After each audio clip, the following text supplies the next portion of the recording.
Tonight, 6 days before the congressional elections, 8 out of 10 Americans say throw them all out. And most say this election is all about President Obama. Can he get his staunchest supporters, African Americans, back to the polls? Don't make me look bad now. I'm Katie Couric. Also tonight, it's moved into the east and south now. The powerful storm that battered the Midwest and left all kinds of destruction in its wake. And this may go down as the year the political discourse went off course. Rent is too damn high. From CBS News World Headquarters in New York, this is the CBS Evening News with Katie Couric. And good evening, everyone. With less than a week now before the midterm elections, voters appear ready to show incumbents the door. In a CBS News New York Times poll out tonight, 8 out of 10 likely voters say it's time to throw the rascals out. Now, voters often give Congress bad marks, but still like their own representative. Not this time. Well over half say they want someone new. That's bad news for the majority Democrats, and so is this. In House races, 46% of likely voters plan to choose the Republican, only 40% the Democrat. Chip Reed is just outside the office of the head of the Democratic Party. And Chip, the president cannot be very happy about these numbers.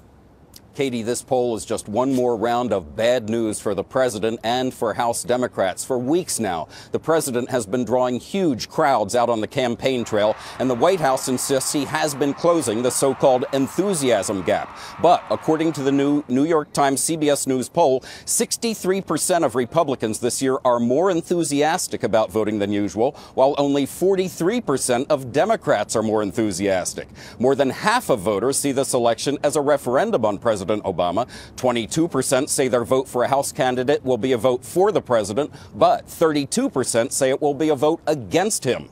And 2 years ago, independent voters played a vital role in President Obama's victory, but this year, 47% of independent voters plan to vote Republican in the House elections. Only 32% plan to vote Democratic. Now, the White House says the way to turn this tide around, if they can at all, is to get the president out there on the campaign trail to fire up the Democratic base, especially young and minority voters. So on Friday, he heads out again, the last swing, 3 days of going mostly, not surprisingly, to college campuses and big cities, including Cleveland and Philadelphia. Katie? Chip Reed at the White House. Chip, thanks so much.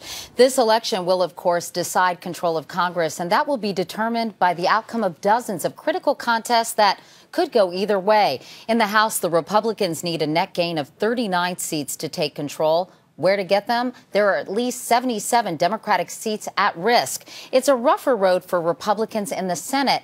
They need a net gain of 10 to reach a 51-seat majority, and there are 12 Democratic seats that could flip. With so much at stake, record amounts of money are being spent, and in these final days of the campaign, Cheryl Atkinson reports most of it is aimed at getting your attention. They call them money bombs. Wads of cash being fired at the last minute to buy election ads in carefully chosen districts. Those have to be reported within 24 hours. The groups dropping the bombs are required to report how much they're spending where. We're getting it updated every hour. And watchdogs like Spencer McCall are tracking it all. 9 a.m., 10 a.m., 11 a.m. In the final frenetic week before the elections, the money bombs tell where the battles are most pitched. Sheila Krumholtz says Democrats are back on their heels. The conservative outside groups are forcing the Democrats to defend races that they didn't think they would need to be shoring up. That explains the largest one-day ad buy this cycle, made yesterday by the Democratic Congressional Campaign Committee. $21 million in a single day. Their biggest ad purchases this week are to oppose Republican nominees in 2 House races, Keith Fimian in Virginia. Fraud, failed policies. And Jeff Perry in Massachusetts. Perry had not been truthful. For conservative outside spenders, American Crossroads and its sister group, they dropped their own money bomb yesterday, $6 million. Most of that's targeting Senate races. They bought $1 million worth of ads to oppose Democrat Patty Murray, the incumbent in Washington state. I wouldn't let Patty bounce my checkbook. $1 million more against Democratic Senate nominee Alexi Giannoulias in President Obama's old seat in Illinois. Alexi Giannoulias can't be trusted. The total ad buys have been going up at a remarkable rate of about $20 million a week. And so far, in this last full week before the election, we're on target to have spent $100 million on election-related ads. That's just for the 1 week. Katie? Wow. Meanwhile, Cheryl, even Democratic stalwarts like Congressman Barney Frank are having to run hard this year.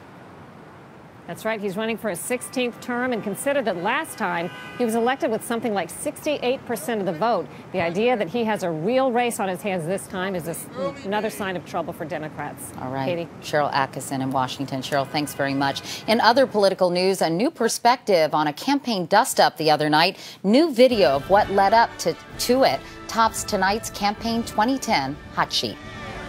It was an ugly scene outside the Kentucky Senate debate on Monday. Supporters of Rand Paul, the Republican candidate, roughed up Lauren Valley, a 23-year-old liberal activist with the group MoveOn.org.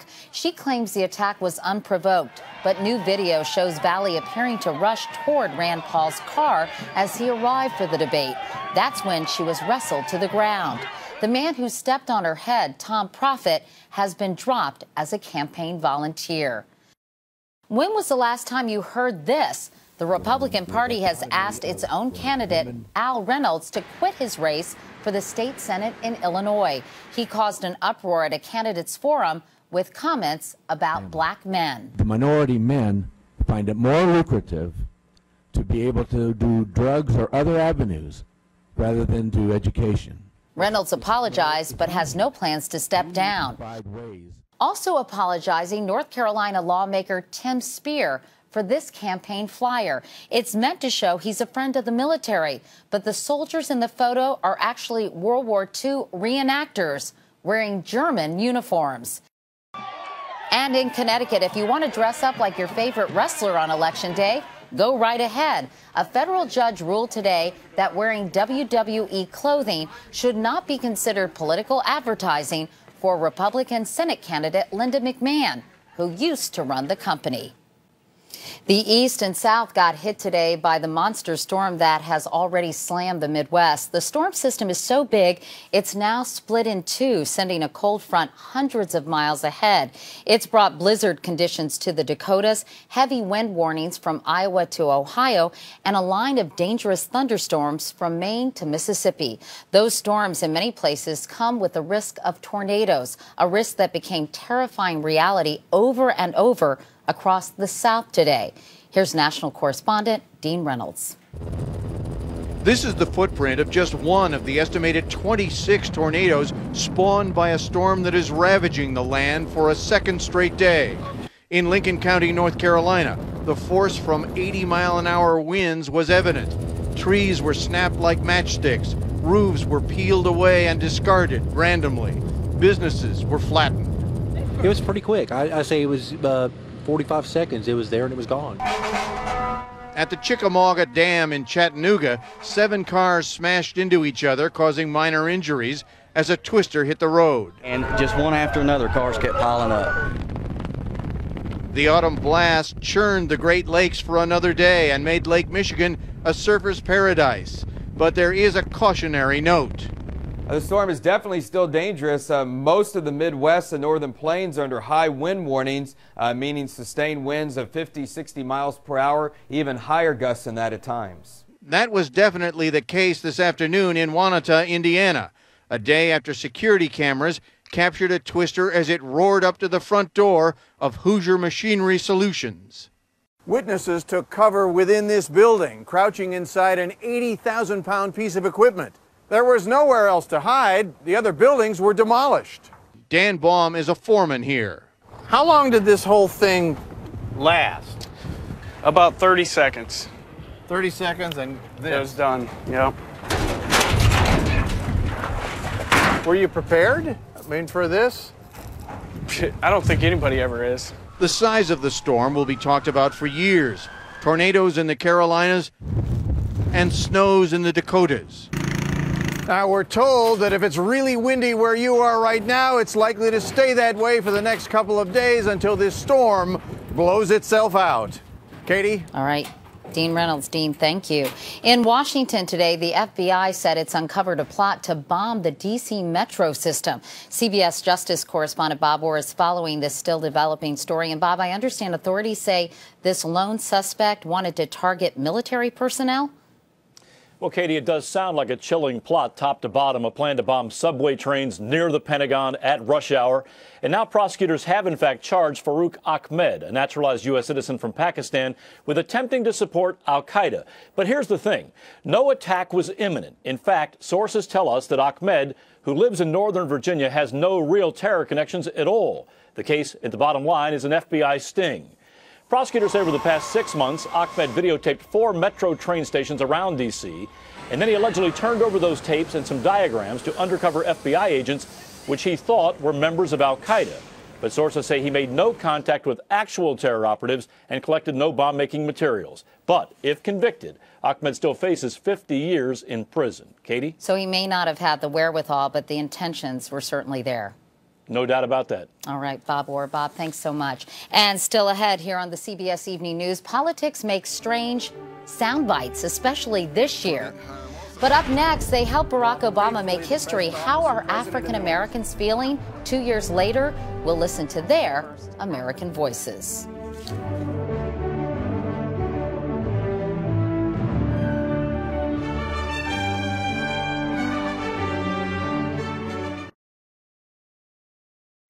African Americans were critical to Barack Obama's presidential victory. They made up a record 13% of the electorate, and 95% supported him. And most of them still believe he's doing a good job. 85% of black voters believe he's made progress on the economy. Only 36% of white voters agree. 85% of African Americans think he's made headway in providing affordable health care. Only 40% of whites do. But will black voters turn out for the midterms? We went to New Brunswick, New Jersey to gauge how some of them are feeling as we listened to their American voices.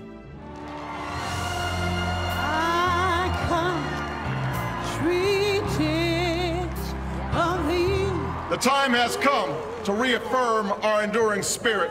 When you saw Barack Obama at the inauguration as the first African American president in the history of this country, tell me how you felt.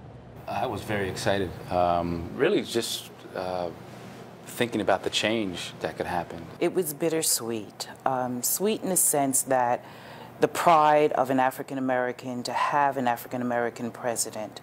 Bitter in the sense that I looked at what he inherited as a president. What I thought about mostly was, I'm a teacher and I've seen kids, and I said, now every child, when you tell a child you can be president, yes, you can. Hashan, how did you feel when you saw the election of Barack Obama as president? I watched the election. I saw that it was a very exciting time for Americans, and yet I understood that there were some serious challenges ahead. The biggest of those challenges, the economy. Unemployment remains higher than 9%. Among African Americans, it's more than 16%. Hashan Simmons didn't vote for Barack Obama. He didn't think his economic policies were pro-business enough. I think we need to inspire business growth, entrepreneurship, opportunity. That's what's going to regenerate a strong economy, not, developing social programs or government programs. Should he be held accountable in any way for the current situation?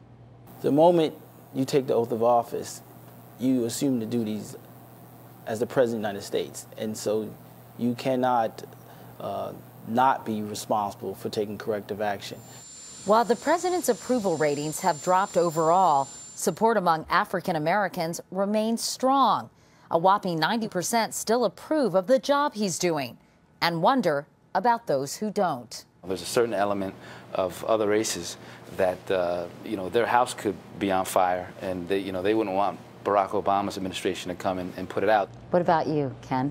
Do you feel at all pressured to support the president because he is African American? No, I do not, because there are plenty of African Americans that I would never vote for. This man is a very intelligent man that you would follow anywhere. To stave off a Republican wave, he'll need black voters to follow him into the voting booth. That was his message this month at Bowie State University. the oldest black college in Maryland. Don't make me look bad now. Barack Obama may not be on the ballot, but his performance and policies are on the minds of voters. A lot of people object to the notion of the government mandating that you have health insurance. As a physician, why do you think that's appropriate? Every other industrialized country has a national health care plan. I don't think that we should be in a country where you lose your job and you have no health care coverage. And while Joshua Suggs agrees, he worries about the financial toll health care reform may take on his restaurant. You know, I know that the health care costs are rising. I'm not quite sure how Delta's as a whole is going to be able to pay the increased costs as we move forward. But it's something that I'm willing to spend money on, and you know, I hope that the president really comes up with something that's going to be a solution. Even though they don't all agree on the direction he's taking the nation, they all agree it's a step forward for African Americans. The election of President Barack Obama has allowed America to engage the issue of race. Are we finished with the discussion? Not quite. Do you think that the Obama presidency has improved race relations in this country? I don't think that one man is going to change racism in this country. And I think it's only going to be eradicated if we ourselves as individuals start teaching our children to view racism in a different way. You know, I used to get very angry at racism as a kid growing up, but as I've grown older, I feel very sad for people that really don't understand the difference between races and the fact that, you know, it's a global world now and there's so many people in the mix. Ken? I think it absolutely has improved race relations. I think that young black voters, or just before voting age, have to realize that for Obama to become president, a lot of white Americans had to vote for him. But this time, winning those votes may be a challenge for the president and his fellow Democrats. That's why they're hoping for a 2008 turnout among black voters in 2010. And if you'd like to add your voice to the conversation, you can go to cbsnews.com and share your thoughts. Coming up next, just how much it costs to own the car of Bond, James Bond.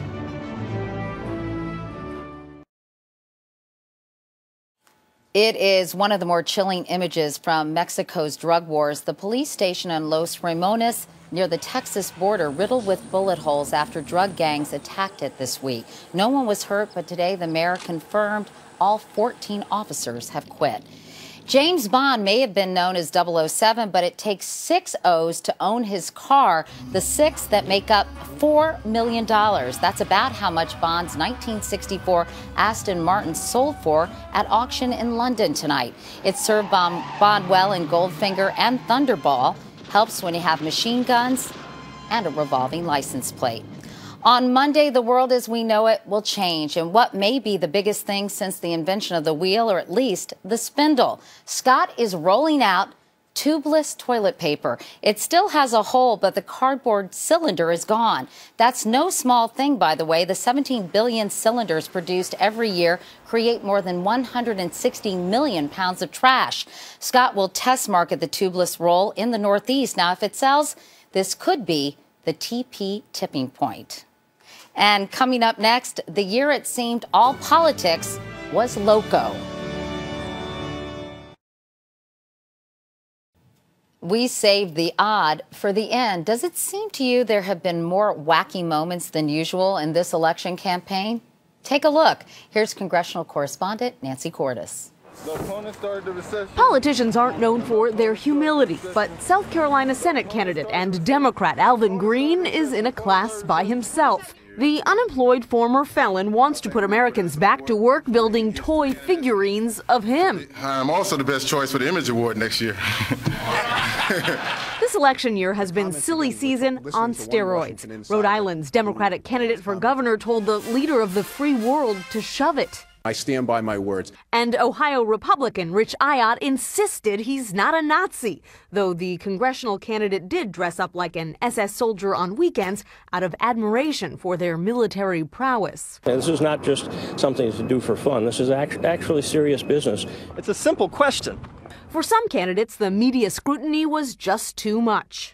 Shut up. Bodyguards for Alaska Tea Party Republican Joe Miller actually handcuffed a reporter for daring to ask questions. If you could please leave. While New York's Carl Palladino, another Tea Party standout, preferred to be his own muscle. I'll take you out, buddy. You're gonna take me out? Yeah. How are you gonna do that? Watch. Who would have thought that Palladino, who called his dog his chief of staff, would be upstaged in New York's governor's debate by this man, Jimmy McMillan. Rent is too damn high. Not to be outdone, their opponent, former Manhattan Madam Kristen Davis, just released this ad in favor of gay marriage. In other words, vote homo, not Cuomo. Then there's Democratic Congressman Alan Grayson of Florida, who likened former Vice President Dick Cheney to a vampire. Because of the blood that drips from his teeth while he's talking. But that's nothing compared to what Grayson called his opponent in this TV ad. Taliban Dan Webster, hands off our bodies and our laws. It's enough to make Christine O'Donnell's denials of paganism, I'm not a witch, seem downright pedestrian. Nancy Cordes, CBS News, Washington. And that is the CBS Evening News for tonight. I'm Katie Couric. Thanks for watching. I'll see you tomorrow. Good night.